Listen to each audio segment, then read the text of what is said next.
হুটহাট করে পুডিং খেতে মন চাইলে শুধুমাত্র একটা ডিম আর ১ কাপ দুধ দিয়ে ১০ মিনিটেই তৈরি করে নিতে পারবেন এই মজাদার এগ ক্যারামেল পুডিং।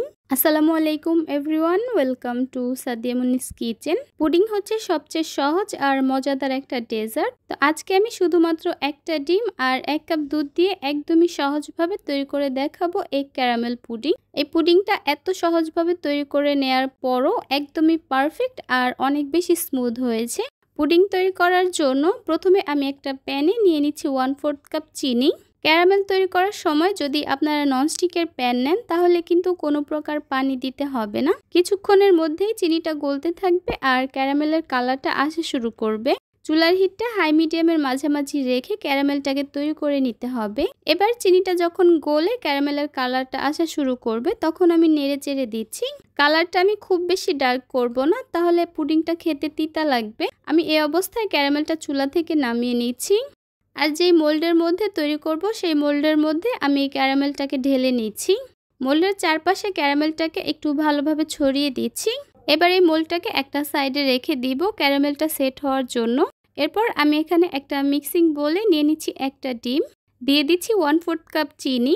চিনির পরিমাণটা আপনারা আপনাদের পছন্দ মতো বাড়িয়ে বা কমিয়ে অ্যাডজাস্ট করে নিতে পারবেন। এবার আমি এই ডিম আর চিনিটাকে খুব ভালো মতো মিশিয়ে নিব। একটু সময় নিয়ে মিশাতে হবে যেন চিনিটা সম্পূর্ণভাবে গলে যায় আর ডিমেরও কোনো লাম্পস না থাকে। প্রায় 2 থেকে 3 মিনিটের মতো এভাবে একটু ফেটিয়ে নেওয়ার পর যখন দেখবেন ডিম আর চিনিটার কালারটা কিছুটা চেঞ্জ হয়ে এসেছে আর চিনিটা খুব ভালো মতো গলে মিশে গেছে, এবার আমি এখানে দিয়ে দিব 1 কাপ লিকুইড দুধ। আবারও সবকিছুকে একসঙ্গে ভালোভাবে মিশিয়ে নিচ্ছি। পুডিং তৈরি করার জন্য কিন্তু ডিম আর দুধের মিশ্রণটা এখন একদমই রেডি। এবার আমি যেই পাত্রের মধ্যে ক্যারামেলটা সেট করে রেখেছিলাম সেই পাত্রের মধ্যে আমি এই মিশ্রণটাকে নিয়ে নিব।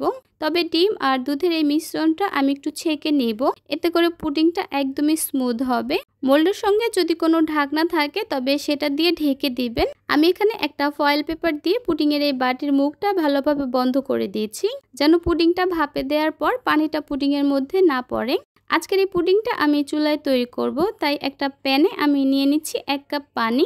এখন আমি এখানে দিয়ে দিব একটা সুতির কাপড়। এই কাপড়টা দেওয়ার কারণে পুডিংয়ের এই বাটিটা নাড়াচাড়া করবে না।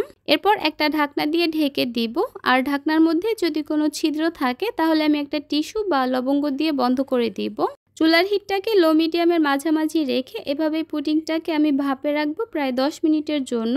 আজকে যেহেতু আমি একটা ডিমের পুডিং তৈরি করছি তাই পুডিংটা হতে কিন্তু একদমই কম সময় লাগবে। 10 মিনিট পর আমি পুডিংটাকে চেক করে নিচ্ছি একটা টুথপিক দিয়ে। টুথপিকটা যদি একদমই ক্লিন আসে তাহলে বুঝতে হবে পুডিংটা খুব ভালোভাবে সেট হয়ে গেছে। এবার আমি চুলা থেকে নামিয়ে এই পুডিংটাকে খুব ভালোভাবে ঠান্ডা করে নিব। মোল্ডের চারপাশ থেকে একটা নাইফ দিয়ে ছাড়িয়ে আমি পুডিংটাকে ডিমোল্ড করে নিচ্ছি। দেখতেই পাচ্ছেন পুডিংটা দেখতে কিন্তু অনেক বেশি সুন্দর হয়েছে। এবার আমি এই পুডিংটাকে আপনাদেরকে কেটে দেখিয়ে দিচ্ছি যে ভিতরটা ঠিক কতটা পারফেক্ট হয়েছে। আর এই পুডিংটা খেতে যে কি পরিমাণ টেস্টি হয়েছে সেটা আর আমার আপনাদেরকে বলে দিতে হবে না, আপনারা দেখেই হয়তো বুঝে গেছেন। ভিতর থেকে একদমই স্মুথ আর অনেক বেশি মজাদার। এই পুডিংটা কিন্তু শুধুমাত্র 10 মিনিটে তৈরি করা হয়েছে। আপনারা একবার যদি না তৈরি করেন তাহলে বুঝতেই পারবেন না।